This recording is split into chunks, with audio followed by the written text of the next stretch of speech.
這裡是福岡的博多站前，今天要繼續從福岡出發往北走，去山口縣的下關市，也就是離九州最近的一個城市。下關舊稱馬關，位於日本本州最西端的山口縣西部，隔着關門海峽與北九州的門司港隔海相望，是連接本州與九州的重要門戶城市，也是日本歷史上非常重要的海運、貿易和交通的節點。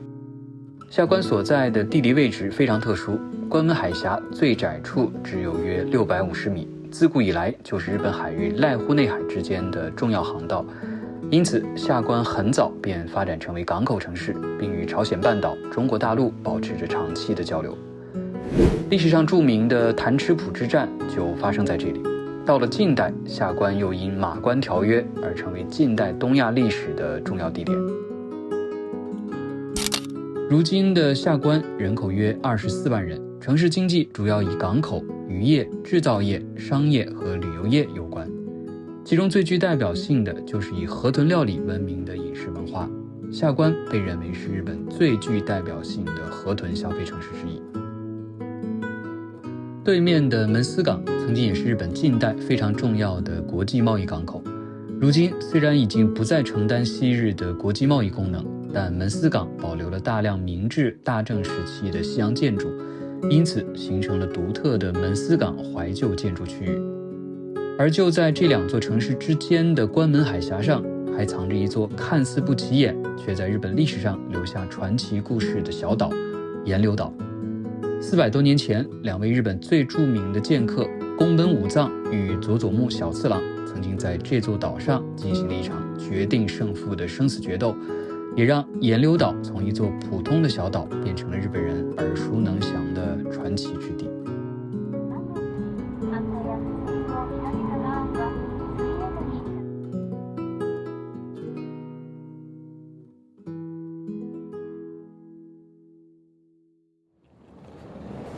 小倉站也算是一個很大的站了，也有新幹線。現在要從小倉站換乘普通車到下關，11點11分的。還有2分鐘，這個換乘也是很緊張，就是右邊的這個藍色的車。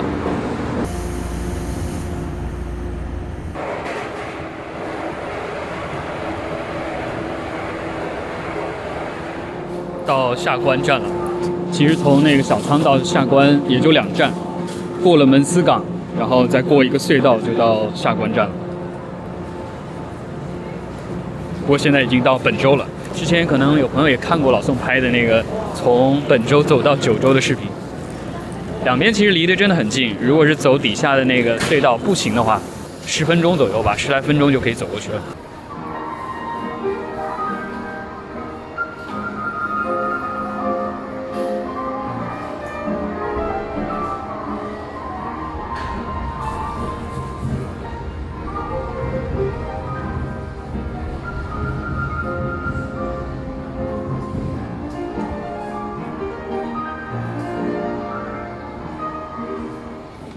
下關的这站前的商店街也看起来很破败啊。现在中午这时间也没什么人，不过这頂棚怎麼成這樣了？這看起來真的是有點蕭條。今天訂的就是前面的這家，算是比較離車站近的一個商務旅館了。然後現在已經把行李存好了。準備從車站這邊坐巴士去他們有一個地方叫塘戶市場，也是他們這邊的這個海鮮市場，剛好可以吃個午餐。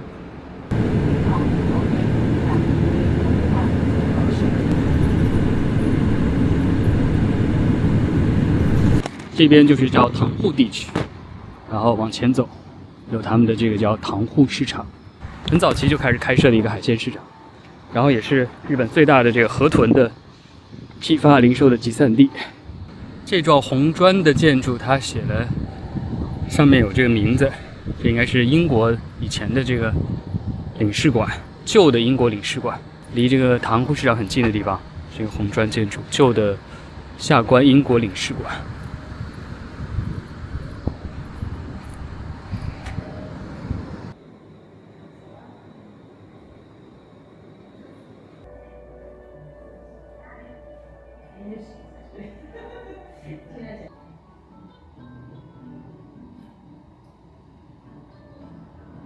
然后塘户市场的旁边这里还有一大片的这种卖纪念品的、卖一些小食品的商铺聚集的大楼。这里其實就到海峽的旁邊了已經。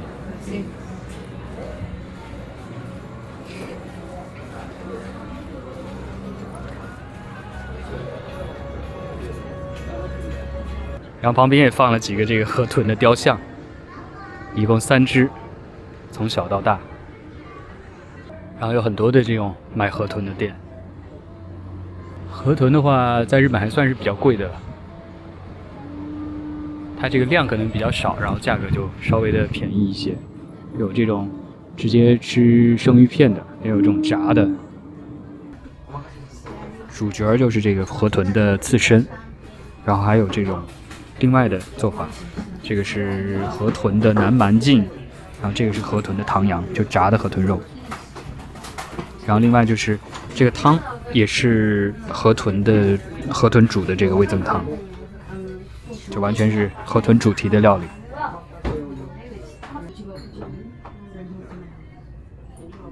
我真的是人生第一次吃这个河豚肉，河豚的刺身，我觉得還意外的挺好吃的。它有一些介於魚肉和這個章魚之間的感覺。日本也會吃這個章魚刺身，它是口感上比較有嚼勁，比較有韌性，但是它又有這種魚肉的香氣，但是它也沒有什麼特別的這種腥味兒，我覺得還挺好吃的。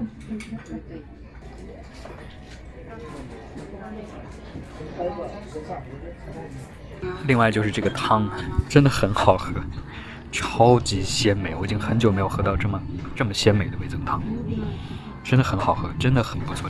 這餐飯真的非常符合我的口味，很好吃。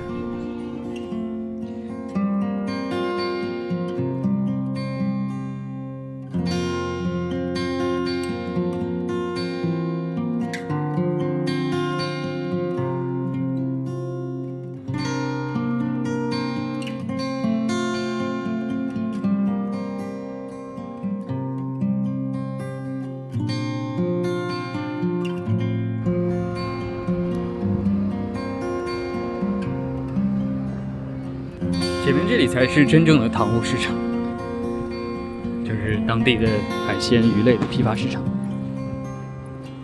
位於關門海峽旁的塘戶市場，最早是當地漁民進行交易的傳統魚市場，如今已經成為下關非常具有代表性的觀光市場。除了常見的一些海鮮產品，這裡最有名的當然就是河豚，有非常多銷售和處理河豚的店鋪。第一天去的時候，時間太晚，市場內基本都已打烊。到第二天一早去看的時候，又是另外一番景象。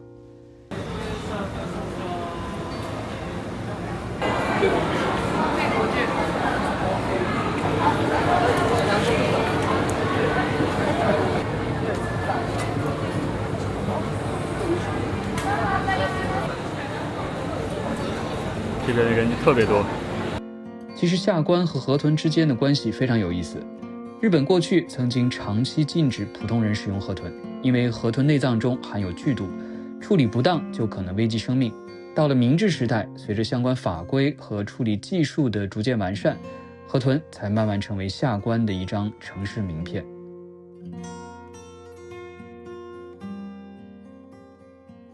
往前走就是這個關門大橋了。然後在這個關門大橋的底下，它是有一條隧道的，就是可以步行穿過這個海峽，走到九州那邊去。之前老宋拍過那一集。你看他們這油桶也是做成這個河豚的樣子，挺可愛的，也挺有特色的。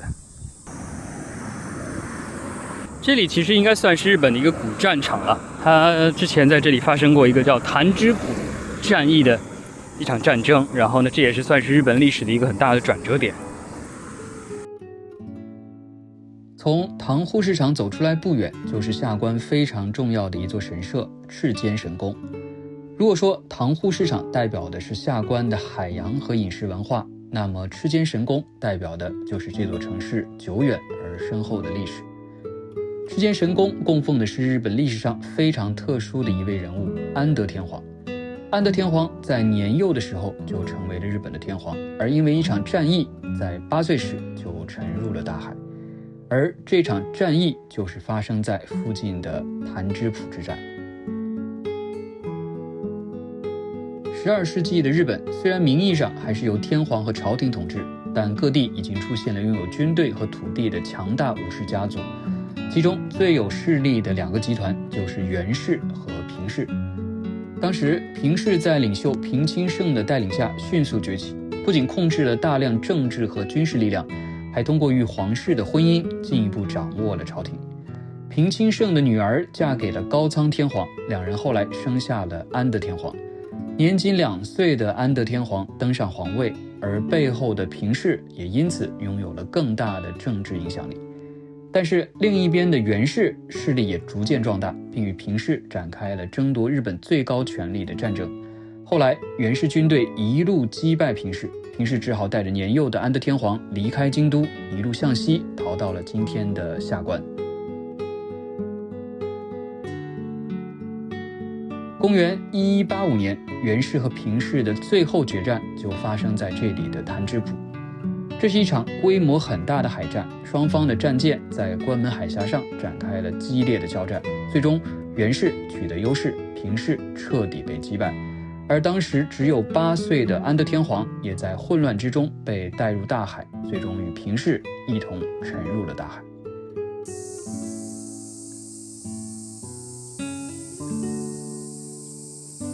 彈之浦之戰結束後，平氏徹底退出了歷史舞台，源氏取得了最終勝利。日本的政治中心也開始從過去以貴族和朝廷為主，逐漸轉向了由武士階層掌握權力的時代。所以眼前看起來平靜的關門海峽，800多年前這裡曾經是決定日本歷史走向的最後戰場，而世間神宮所供奉的安德天皇也正是這場悲劇歷史中最重要的人物之一。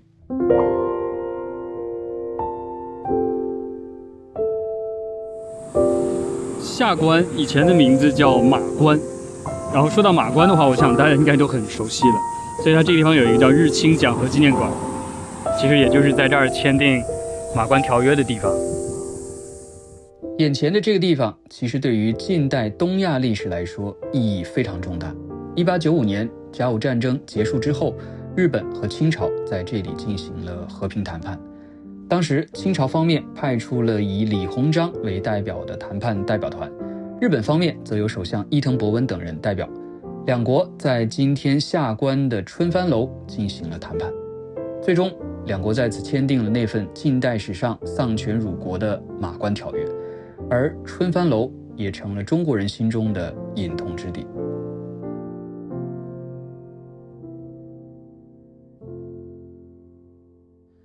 這份條約的內容，其實我們多多少少在歷史課中都學過，包括清朝承認朝鮮獨立、割讓遼東半島、台灣全島及附屬島嶼、澎湖列島給日本，以及支付巨額賠款等。雖然現在看起來不起眼的一個小詔禮，但這裡發生的事件，卻成了對於中國、日本乃至整個東亞來說，一個改變歷史走向的重要節點。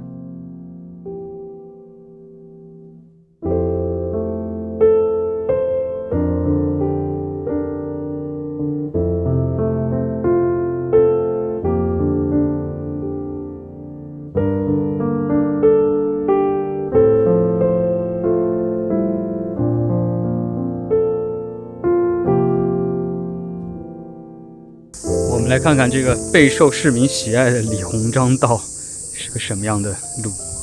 我覺得這句話有點奇怪，備受市民喜愛，為什麼會備受市民喜愛呢？挺奇怪的這句話加的，也不是什麼特別好的事兒，也沒有什麼絕美的風景，只不過就是因為帶着他走了這條路，就變成一個備受市民喜愛的小路。這句話真的是挺奇怪的。這條路還挺長的，其實。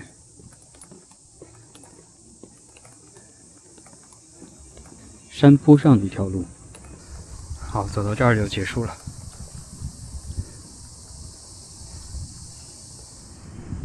走過来，路邊擺了這幾個木板，一堆東西，大家可以仔細看一下，應該可以看得出來，這是河豚的尾巴。如果我没看錯的话，應該就是河豚的尾巴。也不知道它這個曬來之後要幹嘛，還挺有意思的。這裡是塘戶地區他們的港口，然後呢，從這邊其實可以坐船到對面的門司港。然後另外呢，也有一個地方，其實算是山口縣比較有名的一個地方，叫岩流島，估計可能有些人聽過。來回的話是900塊一個人。船來了，果然去這個岩流島的人其實不是很多，大家都是去那個门司港，因为现在可能也有點晚了。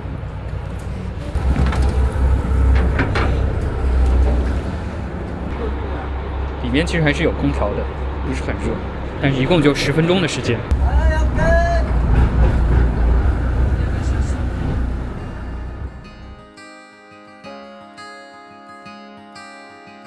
在下關和門司港之間的關門海峽上，還有一座面積並不大的島嶼，卻因為一場400多年前的決鬥而聞名於世。這裡就是即將前往的岩流島。看起來樹還挺多的，這個島上。這個島的視野很好，既可以看到旁邊的這個下關市，看到關門海峽、關門大橋，然後還可以看到門司港市。視野非常好，然後有一部分它是不能进去的，禁止进入的区域，其他的左半邊的這部分，西南的這部分是可以散步逛的。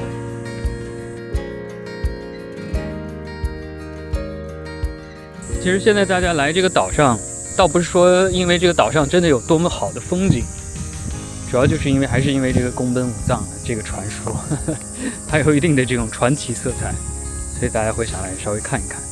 1612年，日本歷史上最著名的劍客之一宮本武藏與另一位劍客佐佐木小次郎，據傳在這裡進行了一場著名的決鬥。關於這場決鬥，其實有很多不同版本的傳說，其中最為人熟知的一個故事，就是宮本武藏故意遲到不露面，讓佐佐木小次郎在島上等得着急。而當小次郎終於看到武藏的時候，因為過於焦躁和憤怒，從而影響自己的出招，最終敗給了宮本武藏。也正因為這場決鬥原本只是一座位於關門海峽上的普通小島，後來逐漸成為日本劍術史上最具傳奇色彩的地方之一。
其實現在很多故事的細節大多都是來自後世的文學作品和民間傳說，真正的故事可能沒有那麼傳奇。不過這些真假交織的故事也讓鹽溜島一直擁有一種非常特殊的魅力。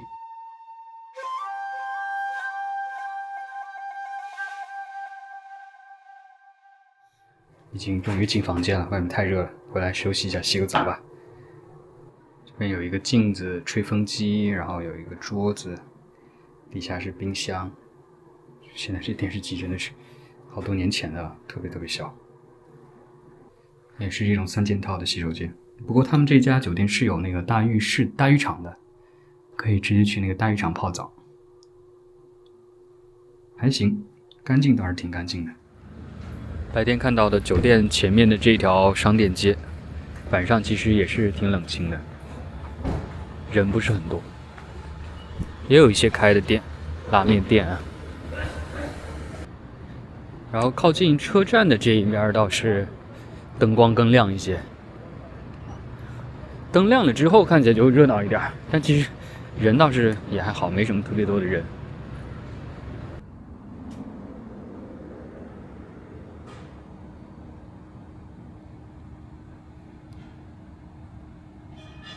前面倒是有一個這個高塔，應該可以上去觀景的，俯瞰這個關門海峽。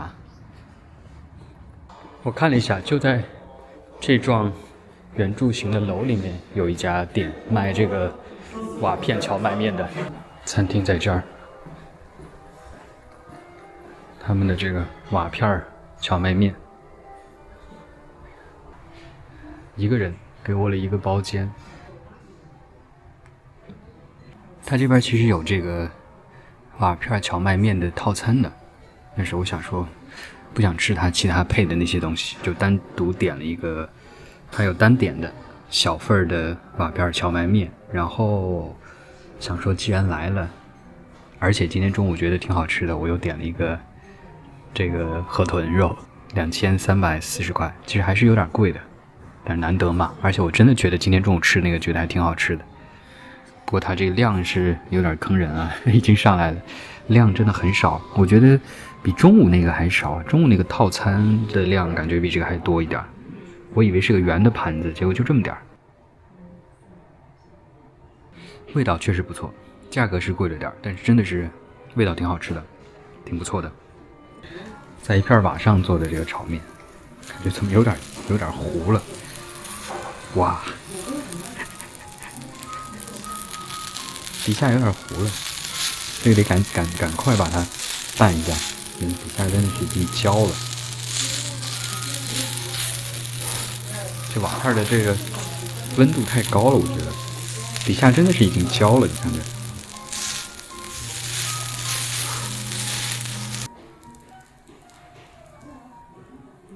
有點這個奇特的感覺。因為日本的這種蕎麥麵一般都是涼的，然後蘸的這個汁兒的話，它一般也是涼的。它這個呢，汁兒也是熱湯，然後這個麵也是熱的，倒是不難吃，但是真的是第一次吃的這種感覺。據說這個創始人他也是看到以前那種士兵們，他們會把這些肉啊放到瓦片上烤着吃的，然後就通過這個獲得啟發，就想說弄一些這種麵放到瓦片上，然後為了好看起見，他就弄了這種茶葉的這種加了抹茶粉的麵，然後呢再加一些這種蛋絲兒、肉，然後整個看起來就很豐富，顏色也很漂亮，然後慢慢的就流傳開來，變成了一個山口縣的一個著名料理了，大家都會來嘗一嘗。昨天就看到他們商店街這邊有一個這個釜山門，然後查了一下，主要是因為下關和釜山它離得很近，所以自古以來這個交往貿易往來都比較頻繁。然後這條商店街以前據說是有特別多的韓國料理店聚集，現在我昨天看到就2家，可能已經減少了不少。以前這個地方好像被稱為小釜山，所以它主要是為了紀念他們和釜山之間的這種緊密的交往和聯繫，所以這兒建了一個釜山門，好像是11年建的吧。而且下關和釜山也是締結了友好都市。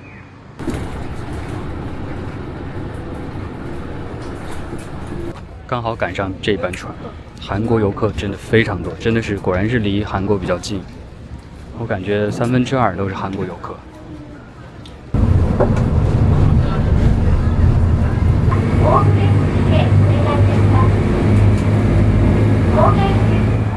40分出发的船，现在45分鐘就已經到對岸了。兩地真的是離得太近了。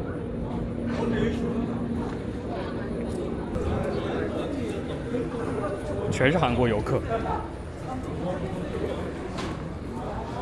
前頭這也是，這韓國人感覺還是挺明顯的。在日本門司港這邊呢，通常它都被稱為叫懷舊之行，因為它這裡也是有特別多早期的建築留下來，包括他們的車站也是特別有名。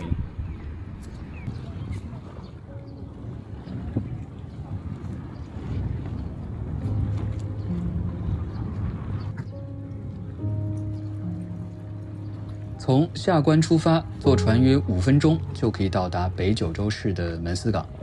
今天的門司港看起來是一座非常安靜、非常適合散步的港口城市。但如果把時間往回推100多年，這裡曾經是日本非常重要的國際貿易港口。海岸邊還有一個這個可動的橋，它在整點的時候會抬起來，然後中間讓船舶通過。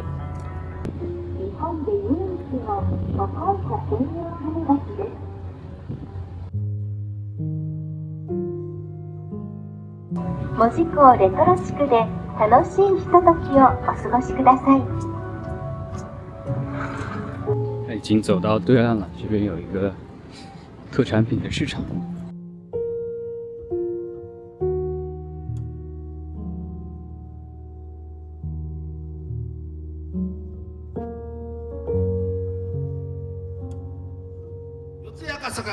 ちょろちょろ流れるお茶の水、粋な姉さんたちしょんべん、結構気だるく猫吐いただけ、見上げたもんだよ、屋根やるし。はいが手をする足をする、うちの親父はごまをする。さあ持ってけしょってけこのままな。こういうバナナ買う人は恵比寿大学袋上。はい、口開け一番、男は度胸。はい、女は愛情で買ってくれこのままな。はい、一房たったの1000円。どうしたい？声がないの。高い高い。安してけ。分かった。今日は貧乏人の団体だ。よし。そういうところでもう一本今日は900円。高い高い。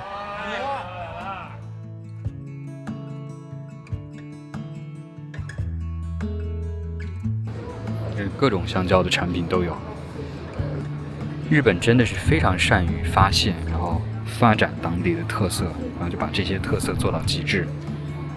還有香蕉的這個拿鐵，真的什麼都有。有一個這個展望台，31層展望台，600塊錢一個人。門司港的這個展望台。はい。はい。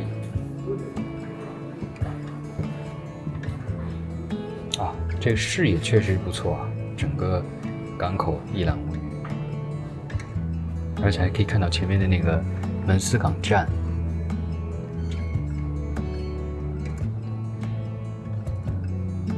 明治時代以後，日本工業快速發展，而門司因為地理位置特殊，正好位於日本本州、九州以及亞洲大陸海上交通的重要節點。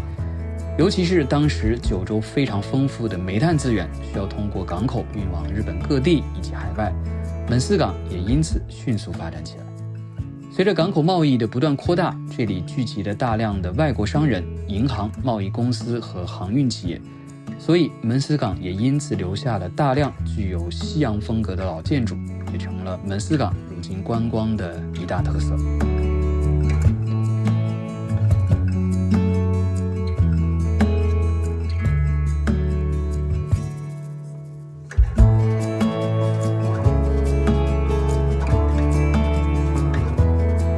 其實有些老建築的這個風格啊，一看就可以看得出來跟其他地方不一樣。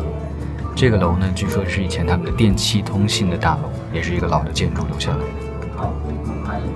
大家可以看到這個隧道口嘛，這就是關門隧道它車的走的那個口，所以進這個隧道之後，過去就到對面的下關。橋後面的那一個山，它叫火之山，有一個火之山公園，上面有個展望台。如果是傍晚的時候，可以到那個展望台上看整個关门海峽和关门大橋的這個夕陽的美景。然後這個角度看過去，黃色屋頂的那幢樓就是昨天去過的春帆樓，日清講和條約簽訂的那個春帆樓。然後旁邊的綠色屋頂的就是世界神宮，這都是昨天去過的兩個地方。然後前面這個比較矮的2層的建築就是塘戶市場，它有一大片的停車場。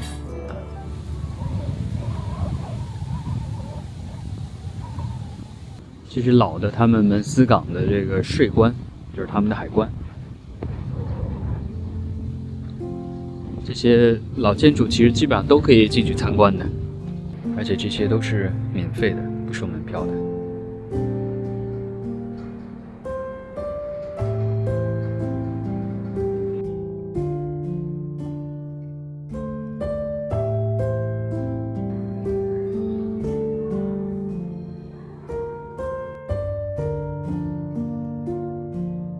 這附近看上去有不少的餐飲店，不少的餐廳，剛好可以在這兒吃個午餐。他們這邊就是這種烤咖喱比較有名，但這家是印度咖喱啊，好多這個香蕉的，教大家一個詞，這個像八漢字八一樣的這個假名就是念作八，然後底下的這個一橫一撇，這個念作那。所以連起來叫巴拿那，巴拿那，意思我就不用說了吧。你看這個地方也是念什麼？巴拿那。這家店有這個烤咖喱，門司港名物。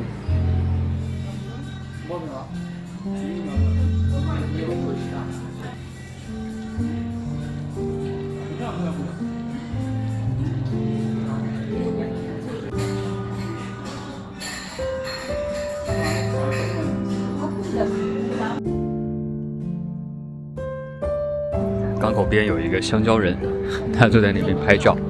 我開始以為還是真人的，仔細看了一下，確實是雕塑。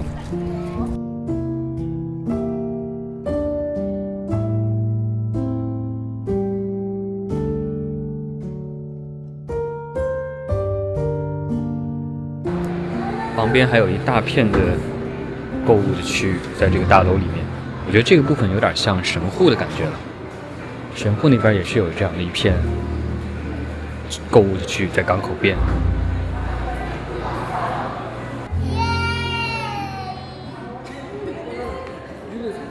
我們再來複習一下這個單詞 ：banana、banana、banana、banana。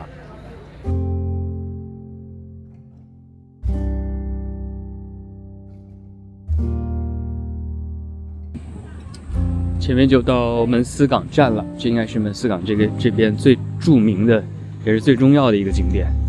近看確實挺漂亮的，它是這種黃色的外牆，其實確實比較少見這種黃色的外牆。上一次來的時候就匆匆拍了一下內部，然後就趕去坐車了，時間有點來不及，外面其實都沒看。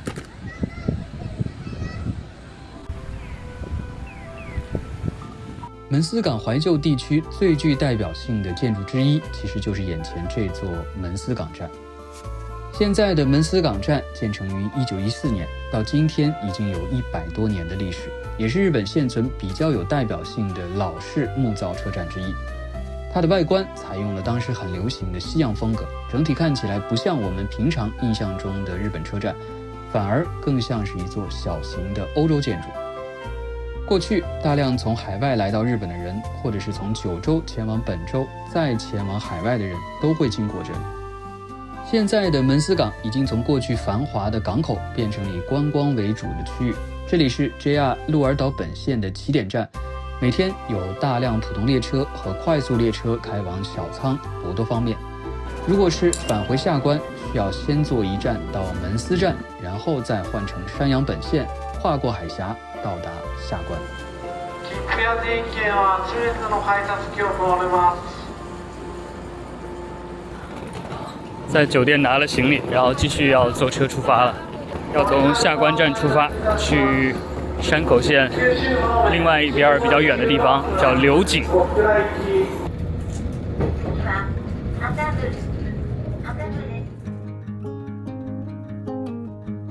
下關是我覺得在日本算是很有特色的一個旅行地，一方面有歷史的沉澱，一方面也有關門海峽的美景，同時與對面的門司港距離非常近，稍作移動就可以同時感受海峽兩邊不同的特色美食和風景。另外，在老宋以前的視頻裡也曾經拍攝過，其實可以通過海峽底部的人行隧道從下關步行前往門司港，這在日本應該也算是絕無僅有的體驗，可以通過步行從本州跨越到九州，當然反之亦可。所以作為推薦的路線，大家可以從廣島出發，在下關停留，穿越海峽後經由門司港乘坐觀光列車前往福岡，當然也可以從福岡出發，通過門司港下關，然後一路到廣島、岡山，甚至是大阪。感謝大家的觀看，下一期我們一起前往山口縣的最東部，看看少有遊客前往的瀨戶內海沿岸的柳井以及周防大島是怎樣一個地方。